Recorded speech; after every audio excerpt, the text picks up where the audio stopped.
Here's more old stuff from my old Chevy. This is some pretty cool stuff. Right now we're going to start with the antennas there. I think I had mentioned that previously, but I'll show you kind of what it looked like. So imagining this was my old Chevy, I used to have these antennas, and although, well, maybe they will actually sit. I had one there, one kind of in the middle. I guess I'll have to just turn it a bit so it's not nice quality. Maybe that'll stay until the wind hits.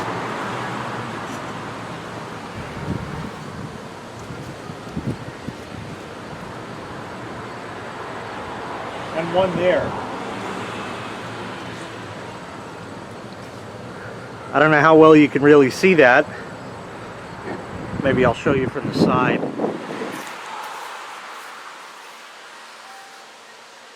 That's kind of what it looked like.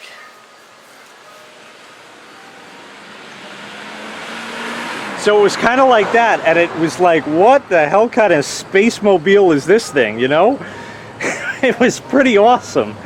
And imagine that, if you will, for a moment, with a huge CB antenna whip coming up way like that. And I remember, a very quick aside, one day I had that mounted on the car. Actually, there were a few things with it. One day I had that mounted on the car. It was a magnetic mount. It just sat on the car, and it really held. Even at highway speeds and that, it was perfectly fine. But a couple things happened. One was, in the mall, the parking garage was just a little bit too short for the antenna. So all the beams that would go across, every time I would go, clang, clang. So that was kind of awesome. And also in the winter, oh yeah, that was fun. You get that, like, snow cap, you know, on top of the car.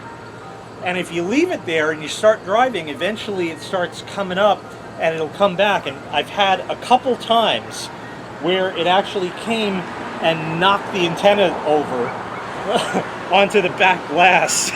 And that wasn't cool, having the whip go smack on the glass. Fortunately, nothing ever happened, but anyway, that was just a cool little thing. It was very unique in how it looked. And when I started working, some guy who worked there went to the same school. He says, yeah, I remember seeing that car around. Cool. Alrighty, so now we'll move on to more bells, whistles, and gongs, as they say. I don't remember which is positive and negative, but I guess we're gonna find out. Now, there's going to be an upcoming video on another old war story shortly, and I had explained, I wish that damn ice cream truck would go. I don't even want ice cream right now. But anyway, hopefully the YouTube police won't flag it. This was the original horn out of the old Chevy.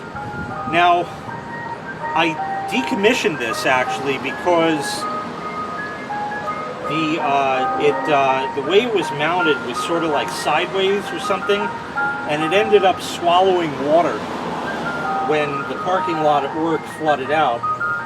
The car was fine, just the horn got it because it was mounted kind of low on the frame, and the horn sounded like it had a cold after that. So I don't even know if it works anymore. I guess we're going to find out. There's no real good metal on here, so hopefully this will make a decent enough connection. If I can get the alligator clip on. Okay. And I think brown was positive. So I'll hook this to the blue and touch it and see. Well, do I have this plugged in all the way? I do. It may be dead. Okay, we'll try the other way. Or I may not have a good connection. There.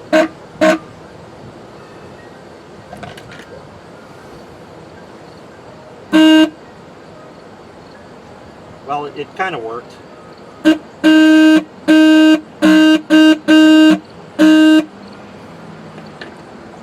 It's not very loud now. It used to be a lot louder than that until it swallowed the water. But oh well. Anyway, you got the general gist of that. This one here is an ah-ooh-gah horn. It goes ah-ooh-gah or something like that. It is marked, and I don't remember what the correct polarity is, so we'll just sort of do green for the negative and white for the positive. And it's probably going to kick, but we'll see.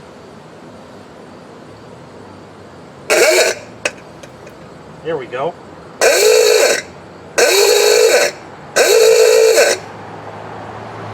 So that still works. That's kind of cool. And then I guess I'll leave that way. Then there was this thing. This is, it says CS-543 electronic siren, 6 to 12 volts DC, white negative, red warble, yellow steady. And obviously I use the steady. So I guess we'll give it a shot. Now this I put on the car because I had it. It ran on 12 volts, so I said, oh well, maybe this will do something interesting. And I got it, and when I hooked it up originally, it sounded like a police siren. When people go, when the cops go, bleep bleep, like that. So let's see. Maybe I'll do it this way so you'll hear it. And obviously you're getting the dirty connection sound as I do that. With the switch, it's a much more positive connection. And you hear it, you know, a lot steadier without that gravel in it, if you will. More like that. The red, there's a bug here. I don't know if there's a connection. And that's what the warble sound does. So there was that. So we have that. And then we'll go to these. These are strobe lights. I don't know which is which. I thought they were tied together, I guess not. We'll hook it up first. Green goes to this one. White will go to this one. Here he goes. Let me make sure that's in frame.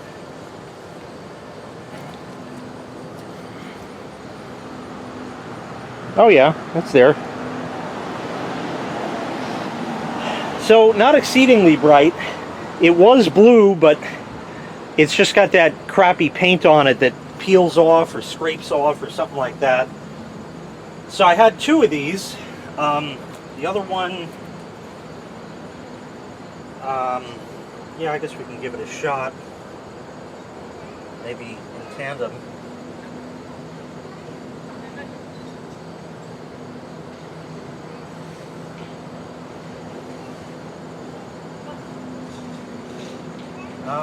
Yeah, there it goes.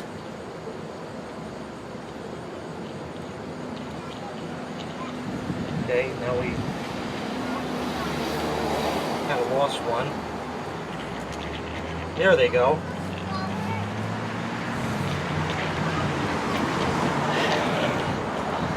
Now the car had rectangular headlights, so on the short piece, you know, vertically, is where I mounted them. I had those grill guards on there. Yes, everything's filthy here. I had these grill guards on there, and I just cable tied them on. So you had these on the side of the lights as sort of like a make-believe. I mean, this I must have bought in the very late 90s, 98, 99, maybe 2000, somewhere in there. And I had a little switch for this that I had on the steering column going down toward the dash that I could just kick them on and off. They were cool. They're not that bright, but they are xenon tubes, so it is what it is. They were kind of cool, and I had them on the headlights, so it kind of was reminiscent of a cop car without being as such. And I also, not shown, and I really can't show you, also had a network of a couple of relays and a turn signal flasher, and I hooked that up for the headlights, on the high beams of the headlights. And if you kick that switch on, you would get the alternating headlights like on the cop car, all with just a turn signal flasher and a bunch of relays. And I think I had wired it up as such that if you had the flasher on and you turned the high beams on, it would cancel the flashing and just put the high beams on solid. I think I had wired that up as such also. So it was really that, plus the police siren that you heard, if you will, the antennas to make it look more official.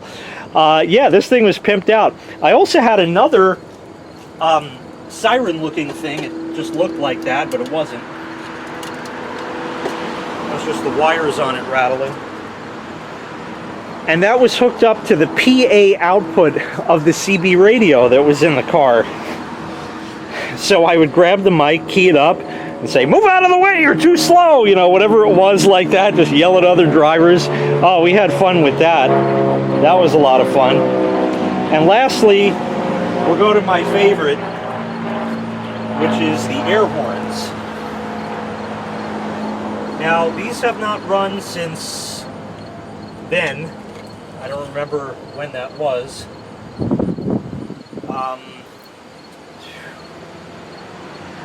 That's positive. This is positive. So we'll look that up. I had some nice wire on them.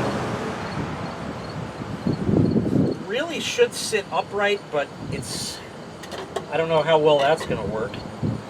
And these are the horns themselves. This is all original, probably from anywhere from 78 to 82 or 3.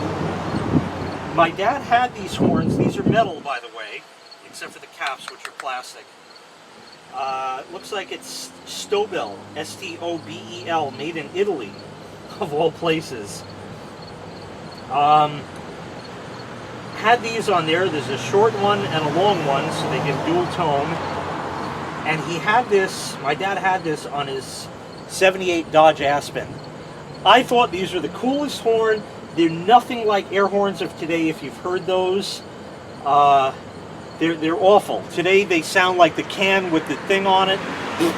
No, these sound much, much better. I don't know if it's the compressor or what it is. I like that it's painted blue. I don't know if it was that way or my dad painted or what have you. I really don't remember. But this was the deal. This was the real deal. These air horns, they probably have crap in them. Let's see if I can just get that out.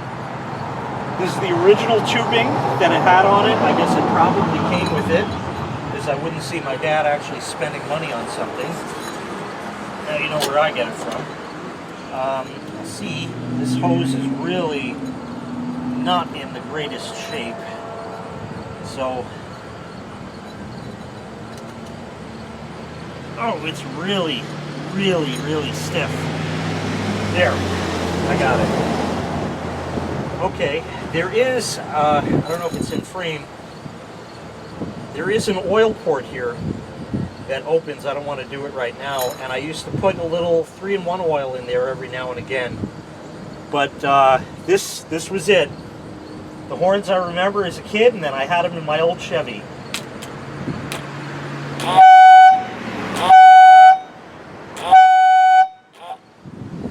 I think they're both firing. They are so loud.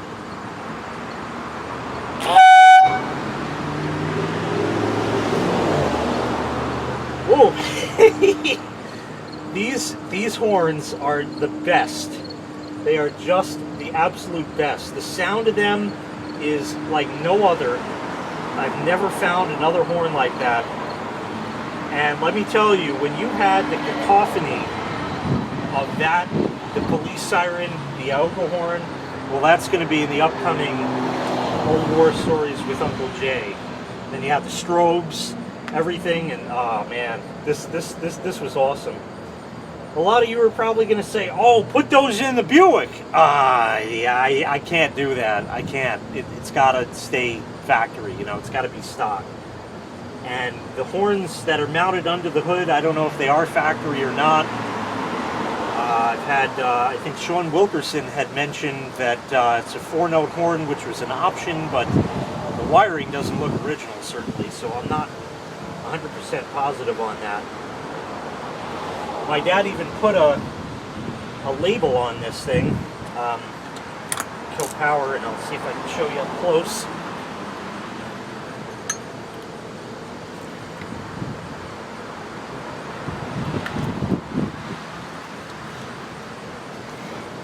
It says oil monthly, 12 volts, 15 amps.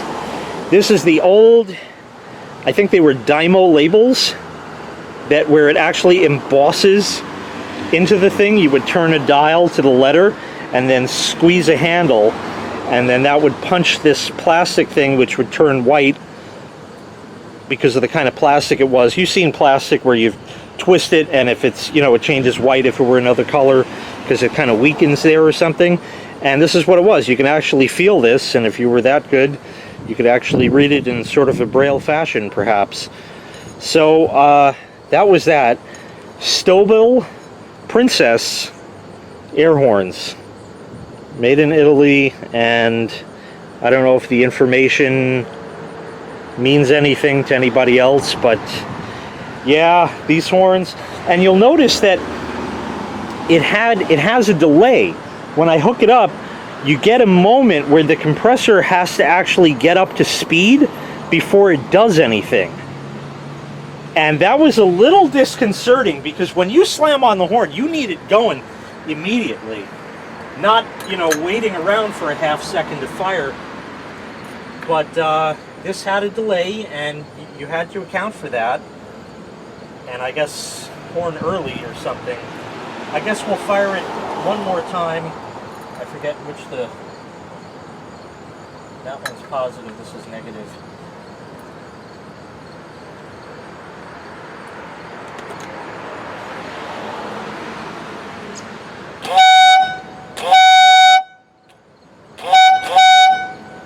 So that was it. But you see that delay? That was just awesome. So you had to anticipate for that, and your horn would always come just a little bit late. And once again, like I stated, I had the old horn disconnected because, like I said, it swallowed water. So once again, this were just a few more of my bells, whistles, and gongs, if you will, that were on my old Chevy. That was a fun car. And there was one other thing that, sadly, it was toward the end, and I never had a chance to do, but I'll tell you what it would have been. Now, cars of years past, and this we're talking in the late 90s to early 2000s, a lot of them had the windshield washer sprayers on the hood. You know, you had the little black thing here and the black thing over there, and that would squirt onto the window. This car is not equipped as such. It's mounted, I think, right under the hood or something like that. But around the 2000 mark, they came out with replacement nozzles, and I'm sure the spray pattern on them was awful. Probably no worse than you already got, because, you know, car manufacturers go to the lowest bidder rather than what's actually good, especially nowadays. They had these black things, but they had a blue or sometimes a purple or even other colors, green, red, LED in that, and you would wire that to your parking lights, and of course it was functional, so it would spray the window if you needed it. So when you had your lights on, you had these two dots on the hood, and that was cool. Of course, the cops had a field day handing out tickets for those, totally illegal because they said so. Not that it's really distracting, you know, people text all day, that's okay, you know, don't worry about that. But the story was, the car was toward the end of its life. It was around 2001 or 2, and it really wasn't running right, and I started to see them coming on the scene, and then I had a brainstorm. My dad's old Dodge Aspen had turn signals that were mounted on the fender. You still had your regular turn signal here, okay? But on the fender right here, which of course in the hood was longer, was a little light. It was chrome, of course, because cars were still metal then, that was mounted here, and the back of it had a little window that was amber in color, and it had a little bulb, and that was connected to the turn signal, and I guess it served as sort of like a reminder to the driver that their signal is on, or that way they could see that the light is flashing out at the end of the hood. I thought that is one feature that I think cars should definitely still have. Oh man, that was, I loved those lights. So my thought was, well, I can't get that unless I go to a junkyard, and where are you going to find a 78 Dodge Aspen in, you know, 2001 or 2? But I said, well, I could use those windshield washer things, but what I do is I turn them around, so that way I could see the LED flashing from inside the car. But of course, you know Uncle Jay, I would go a little further than that, and I would have another bottle with a pump under the hood, and that way, if I played my cards right, I could spray the other cars. Alas, it never came to fruition. The car died before, you know, it was really just in too bad of a shape, and then ultimately it died with, oh God, I think about 196,000 miles on it. The transmission just died. Just totally died. No matter what gear you had it was in neutral, and that was the end of it. And I junked it after that. It was very sad. There's probably some more old junk hiding away from the old Chevy, but I don't really know what's there until I go through it. There's nothing as exciting as this episode and the previous one. These were like really the star series of what I had on the car, and that's pretty much it. So stay tuned for an old war story about these horns and sirens and stuff. That was a really fun story, and it was absolutely true. Thanks so much for watching. Make sure you hit like, make sure you hit subscribe, and take care. We'll see you next time. Bye-bye.